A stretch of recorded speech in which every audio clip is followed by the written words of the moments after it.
Hello everyone, I am Leena Mahanta from Vedang Institute of Technology and आज के class में हम कुछ important 2 मार्क्स के क्वेश्चंस डिस्कस करने वाले हैं on the topic engineering physics जो कि आपके अपकमिंग एग्जाम में हेल्पफुल होने वाला है. So let's see the first question. The maximum amplitude of a force damped oscillator. तो फोर्स डैम्ड ऑसिलेटर क्या है? पहले let's take an example of a swing. ठीक है, स्विंग में क्या होता है, एक जगह से सपोज आप किसी को झूला झूला रहे हो तो एक पॉइंट सपोज पॉइंट ए, इस पॉइंट पे लाके आप क्या करते हो, फोर्स के साथ उस झूले को छोड़ देते हो. फिर क्या होता है कि वो झूला पॉइंट सी पे जाके धीरे धीरे धीरे धीरे अगर आप और एक बार फोर्स नहीं लगा रहे हो तो वो अपने मीन पोजीशन पे आके रेस्ट पे रुक जाएगा. अगर इस फेनोमेना को हम बोलते हैं डैम्पिंग. अगर इस डैम्पिंग को रोकना है तो हम क्या करते हैं, बार बार हम बीच बीच में वो फोर्स लगाते रहते हैं. अब जो ये एक्सटर्नल फोर्स है, ठीक है, इसको हम लोग बोलते हैं ड्राइविंग फोर्स. एंड ये क्यों यूज होता है, ताकि जो डैम्पिंग या फिर आप बोल सकते हो जो ऑसिलेशन कंटिन्यूअसली हो सके. तो क्वेश्चन क्या है देखो, the maximum amplitude of A forced damped oscillator is 1.5 centimetre. What will be the maximum amplitude if the damping constant and magnitude of driving force is doubled? ठीक है, क्या होता है ना, जो एम्पलीट्यूड है वो प्रोपोर्शनल होता है ड्राइविंग फोर्स और गामा के. It is the damping coefficient जो कि डैम्पिंग कांस्टेंट पे डिपेंड करता है, राइट. तो हम क्या कर रहे हैं कि ड्राइविंग फोर्स को डबल कर दे रहे हैं और जो डैम्पिंग कांस्टेंट को डबल कर दे रहे हैं. ये डैम्पिंग कांस्टेंट नहीं है, बट जो डैम्पिंग कोएफिशिएंट है वो डैम्पिंग कांस्टेंट पे डिपेंड करता है. एंड जब डैम्पिंग कांस्टेंट डबल होगा तो डैम्पिंग कोएफिशिएंट भी इंक्रीज हो जाता है. तो at resonance the amplitude A of a forced damped oscillator is proportional to F naught by gamma, and F naught is the driving force and gamma is the damping coefficient. Now doubling both the damping constant and the driving force magnitude are both doubled and their effects cancel each other. क्योंकि हम जब damping coefficient को बढ़ाते हैं तो amplitude घट जाएगा क्योंकि इनवर्सली प्रोपोर्शनल है. जब फोर्स बढ़ेगा तो एम्पलीट्यूड फिर से बढ़ जाएगा. तो ये दोनों का जो इफेक्ट है वो कैंसिल हो जाता है, जिसकी वजह से एम्पलीट्यूड में कुछ चेंजेस नहीं होता. पहले जो एम्पलीट्यूड था अभी भी वही एम्पलीट्यूड रहता है. ठीक है, so there effects cancel each other and so the maximum amplitude remains unchanged and therefore new maximum amplitude is still 1.5 centimetre. है ना. नेक्स्ट क्वेश्चन देखते हैं. The total energy of a simple harmonic oscillator is 1.2 ergs. Find its kinetic energy at the midpoint of the mean position and one extreme end.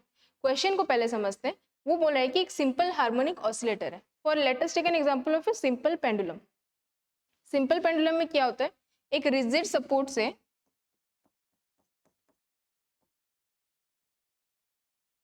एक string attach रहता है, उसमें एक Bob रहता है. ठीक है, ये मैंने 3 पोजीशंस दिखाए हैं. Let this be position A, O and position B. ये position O is the main position और ये एक्सट्रीम पोजीशंस है. हम क्या करेंगे, यहाँ पे हो क्या रहा है, जो ये बॉब है वो मैं ए पोजीशन पे लाके इसको छोड़ दूंगी. तो ये एक बॉब क्या होगा, पहले ओ तक जाएगा, फिर बी तक जाएगा, फिर इस तरह से कंटिन्यूसली ऑसिलेट करता जाएगा एंड विथ टाइम धीरे धीरे धीरे आके मेन पोजीशन पे रुक जाएगा. ठीक है, तो ये वो पाथ जो ये बॉब है ना वो फॉलो करता है. ठीक है, इसको हम लोग बोलते हैं सिंपल हार्मोनिक ऑसिलेटर. तो वो बोल रहा है कि जो टोटल एनर्जी है वो क्या है, 1.2 अर्ग्स का. And find its kinetic energy at the mid point. What is the mid point? Mid point क्या है, जो आपका मीन पोजीशन, किसका मिड पॉइंट, देखो mid point of the mean position and one extreme and. Suppose ये ले लो extreme and और ये हो गया आपका मीन पोजीशन. तो इसके मिड पॉइंट पे कहीं पे हमें ढूंढना है कि उसका एनर्जी, काइनेटिक एनर्जी कितना होगा. कैसे निकालेंगे, देखो द टोटल एनर्जी गिवन है क्वेश्चन में 1.2 अर्ग्स. सिंपल हार्मोनिक ऑसिलेटर के लिए क्या होता है, जो टोटल एनर्जी होता है that is equals to kinetic energy plus potential energy. ये समझने वाली बात है. देखो यहाँ पे ये स्टार्टिंग पोजीशन है, बॉब रेस्ट पे रहता है ना, हम यहाँ से लाके इसको छोड़ रहे हैं. तो अगर रेस्ट में है तो इसका जो पोटेंशियल एनर्जी है वो 0 होगा सॉरी काइनेटिक एनर्जी है वो 0 होगा एंड पोटेंशियल एनर्जी मैक्सिमम होगा, यानी कि टोटल एनर्जी के बराबर होगा। ठीक है, मीन पोजीशन में क्या होगा, यहाँ पे ये मोशन में है, मैंने इसे दिखाया है ना, बट हम अगर इसको यहाँ से छोड़ देंगे तो ये ऑफ कोर्स ये स्लाइड होके यहाँ तक जाएगा, तो यहाँ पे इसका काइनेटिक एनर्जी मैक्सिमम होगा एंड पोटेंशियल एनर्जी 0 होगा। नेक्स्ट बी पोजीशन पे क्या होगा, इसका पोटेंशियल एनर्जी E होगा एंड काइनेटिक एनर्जी 0 होगा, राइट। तो इस तरह से उसका एनर्जी का चेंज रहेगा। तो यहाँ लिखा है देखो, at mean position potential energy 0 and kinetic energy E। Done. Extreme position पे काइनेटिक एनर्जी 0 रहेगा और पोटेंशियल एनर्जी का मैक्सिमम वैल्यू रहेगा एनर्जी, टोटल एनर्जी। नेक्स्ट देखो, the displacement x varies as x equals to a cos omega t। x का वैल्यू कितना है, x इज द डिस्प्लेसमेंट जो कि a cos ओमेगा t से में मिलता है। पोटेंशियल एनर्जी क्या होता है, हाफ के x square and total energy का वैल्यू आएगा हाफ के ए स्क्वायर। ए क्या है, मैक्सिमम एम्पलीट्यूड, मतलब मीन पोजीशन से वो मैक्सिमम कितना दूर तक जाता है। ठीक है, अब हमें क्या निकालना है, इसी का मिड पॉइंट निकालना है। तो एम्पलीट्यूड है ए, उसका मिड पॉइंट कितना होगा a/2। a/2 में अगर हम निकाल देंगे एनर्जी तो हमें काइनेटिक एनर्जी भी निकल जाएगा। So the half way the amplitude maximum displacement कितना होगा a/2। तो पोटेंशियल एनर्जी कैसे निकालेंगे, potential energy is equal to half के a/2 का स्क्वायर। ये कहाँ से आया, क्योंकि पोटेंशियल एनर्जी का फॉर्मूला क्या है 1/2 के एक्स स्क्वायर, राइट। तो इसको निकालने पर पोटेंशियल एनर्जी निकल के आया E/4। ठीक है, सो टोटल एनर्जी कितना हो जाएगा, काइनेटिक एनर्जी निकालेंगे, टोटल एनर्जी तो हमें गिवन है ना, तो E माइनस E/4, ये कितना हो जाएगा, दैट इज 3/4 E। तो kinetic energy in the mid point of the mean position and one extreme end आएगा आपका 3/4 E। E का वैल्यू हमें क्वेश्चन में गिवन है, that is equals to 1/2 ergs, है ना। मीन पोजीशन पे E equal to kinetic energy होता है, राइट। किसका वैल्यू कितना है 1.2 अर्ग्स एंड मिड पॉइंट में क्या हो जाएगा, kinetic energy is equal to 3/4 E, माने 3/4 into 1.2 that is equals to 0.9 ergs. तो ये उसका आंसर आएगा। ठीक है, let's move to the next question. State the conditions for sustained interference. यहाँ पे देखो इंटरफेरेंस क्या होता है, जब दो वेव्स एक दूसरे से टकराती हैं तो इस फेनोमेना को हम बोलते हैं इंटरफेरेंस। ठीक है, तो इससे दो रिजल्ट्स आते हैं, आइदर द वेव्स जो हैं वो एडअप हो जाएंगे या फिर वो एक दूसरे को कैंसिल कर देंगे। ओके, अब क्या होता है, जब दो वेव्स एक दूसरे से, फॉर एग्जांपल यंग्स का double slit experiment, right. Young's double slit experiment में क्या होता है, जो मोनोक्रोमेटिक लाइट है, जो वेव्स होते हैं वो एक दूसरे से टकराती हैं। दो वेव्स अगर एडअप हो जाएंगे तो हमें ब्राइट फ्रिंजेस मिलते हैं, अगर वो एक दूसरे को कैंसिल कर दे रही है तो हमें डार्क फ्रिंजेस मिलता है।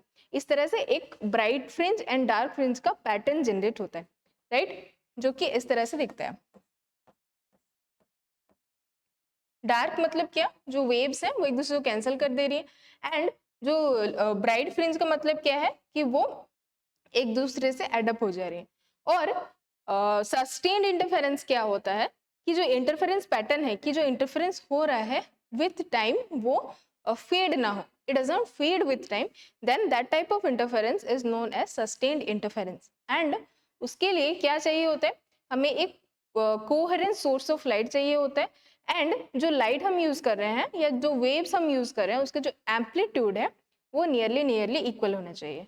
So let's see conditions for sustained interference.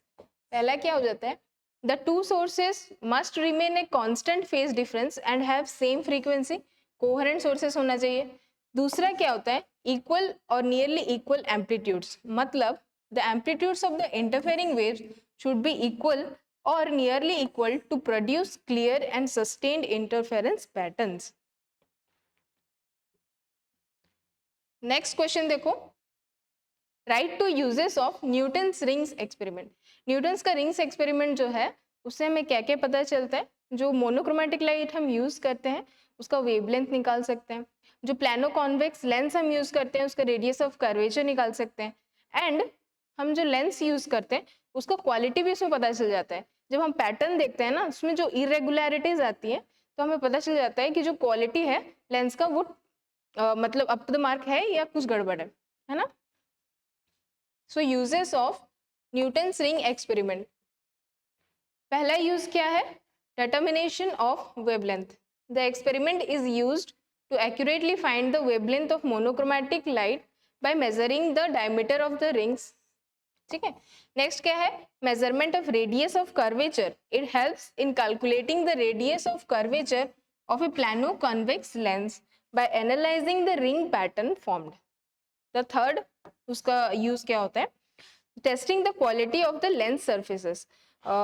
Like the Newton's rings can be used to detect surface defects or irregularities in lenses by observing distortions in the ring pattern। ये तीनों चीज हम देख सकते हैं Newton's ring experiment से। Next is spontaneous emission and stimulated emission. दोनों का बीच का डिफरेंस क्या है, right, distinguish between spontaneous emission and stimulated emission. Spontaneous emission में क्या होता है, देखो जब एक एटम जो है वो एक्साइटेड स्टेट में रहता है, ठीक है, एटम जो है वो एक्साइटेड स्टेट में रहता है एंड वो ग्राउंड स्टेट पे आता है, ठीक है, एक्साइटेड स्टेट से ग्राउंड स्टेट पे जब आता है तो वो एनर्जी रिलीज करता है in the form of photon. तो इसको हम लोग बोलते हैं स्पॉन्टेनियस एमिशन। क्यों, क्योंकि और इसको करने के लिए कोई भी एक्सटर्नल हमें स्टिमुलेशन देना नहीं पड़ता है। बट स्टिमुलेटेड एमिशन में क्या होता है, देखो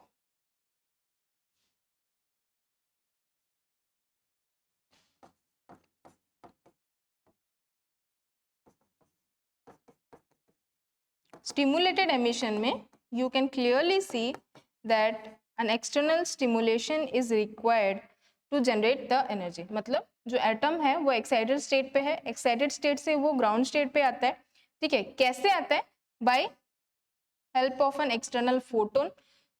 इससे एक वही जो सेम मतलब जो फोटोन आया था वो तो निकलता है, रिलीज होता है, प्लस और एक आइडेंटिकल फोटोन भी रिलीज होता है। तो ऐसा एमिशन को हम बोलते हैं स्टिमुलेटेड एमिशन। ठीक है, डिफरेंस क्या होता है, देखो spontaneous emission occurs naturally without external influence and same चीज स्टिमुलेटेड में क्या होता है, एक external photon induces the emission. Next, emitted photon has random phase, direction and energy spread। ये जो फोटोन है इसका रैंडम फेज डायरेक्शन रहता है, ठीक है, बट जो स्टिमुलेटेड एमिशन में जो फोटोन निकलता है उसका फेज सेम, डायरेक्शन और एनर्जी सेम रहता है वो इंसिडेंट फोटोन के साथ। मतलब ये जो इंसिडेंट फोटोन है उसका फेज, एनर्जी और डायरेक्शन ये जो सेकंड फोटोन निकलेगा उससे सेम होता है, ठीक है। नेक्स्ट देखो, calculate the interplanar spacing for a 3:1 plane in a simple cubic lattice whose lattice constant is 0.42 nanometer. ठीक है, इंटरप्लानर स्पेसिंग क्या होता है, फॉर एग्जाम्पल अच्छा कंसिडर करो जो एटम्स हैं उसको हम एक 3D ग्रिड में अरेंज कर दिए, राइट, वो एक क्रिस्टल टाइप का बन गया। अब उसको अगर हम बीच से स्लाइस कर देंगे तो हमें प्लेन्स मिलते हैं। इसका आप एग्जांपल ले सकते हो बुक, ठीक है, the pages of a book. जो पेजेस ऑफ ए बुक के मतलब बीच में जो स्पेस रहता है ना उस टाइप का रहता है जो इंटरप्लानर स्पेसिंग।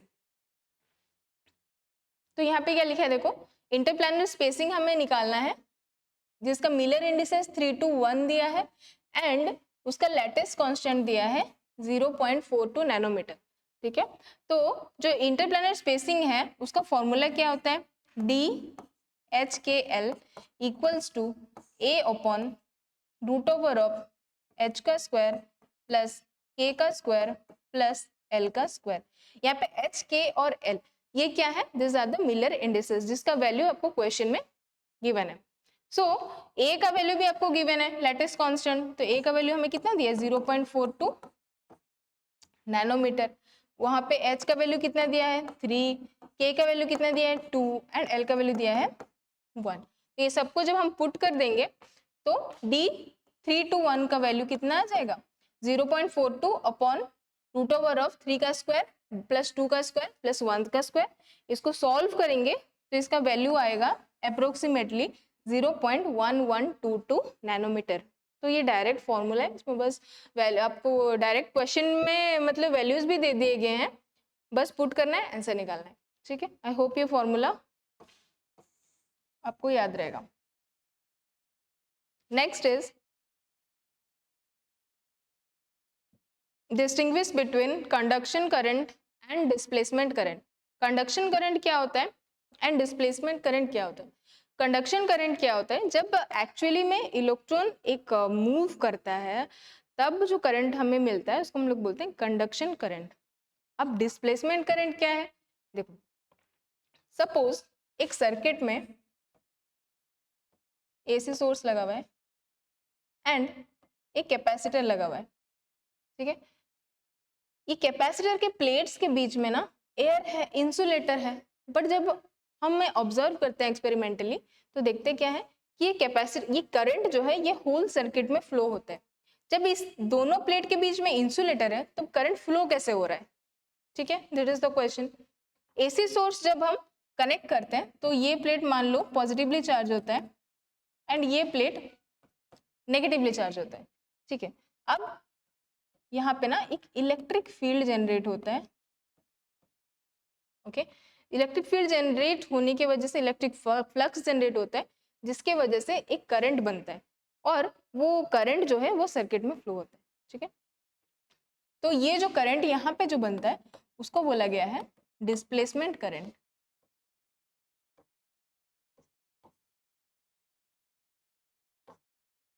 ठीक है, जिसकी वजह से कैपेसिटर हम लगा भी देंगे तो सर्किट में तो जो करंट का जो पाथ है वो ब्रेक नहीं होता है। ओके, सो कंडक्शन करंट क्या है? caused by the flow of free charge carriers, that is electrons through a conductor. Okay, now displacement क्या है?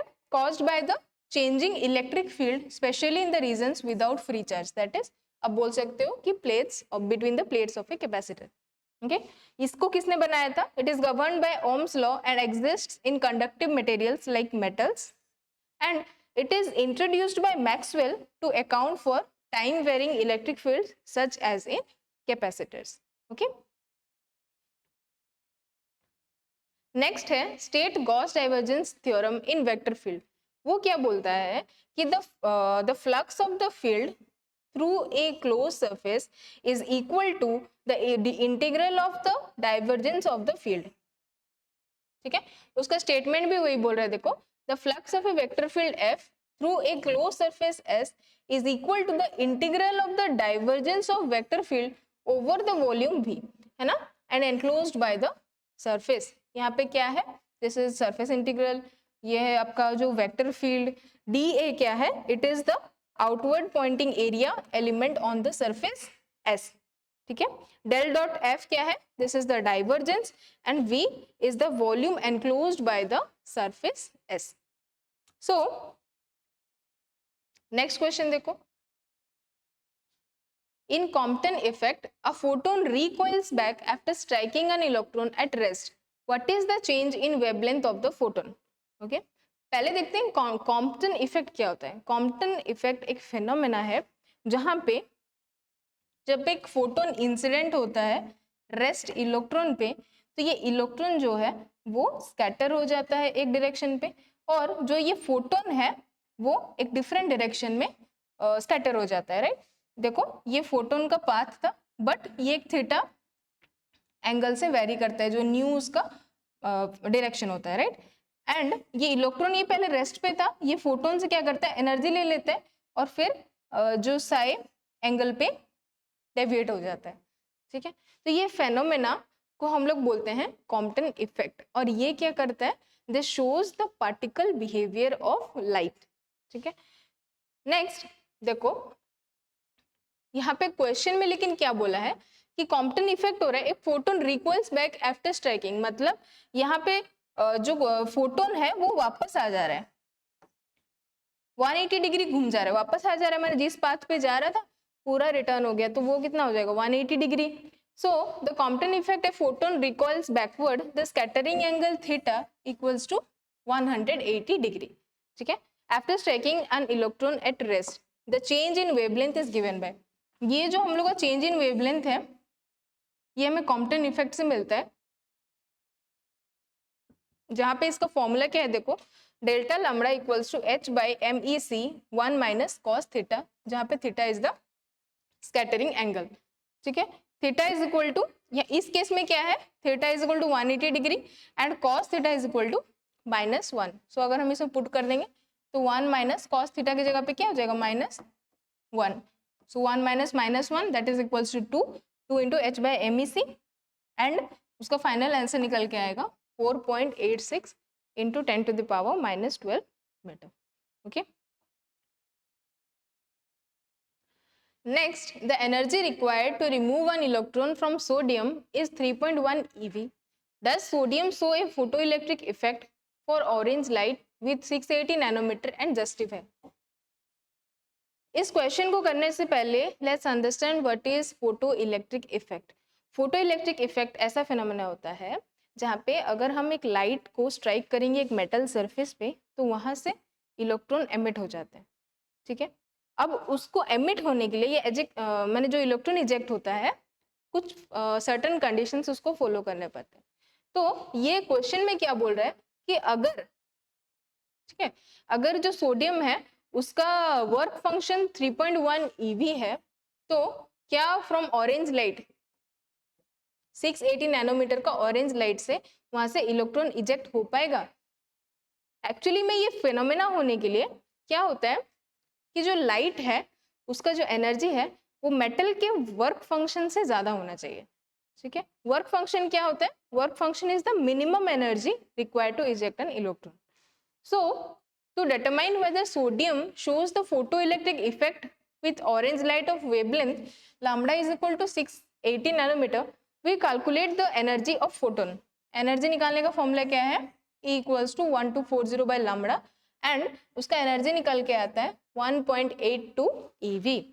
ठीक है, the work function of sodium, that is minimum energy required to eject an electron, is 3.1 EV, जो कि हमें question में given है। और यहाँ पे आप क्लियरली देख सकते हो जो एनर्जी है वो वर्क फंक्शन से कम है, जिसकी वजह से जो ऑरेंज लाइट है वो सोडियम से इलेक्ट्रॉन नहीं निकाल पाएगा।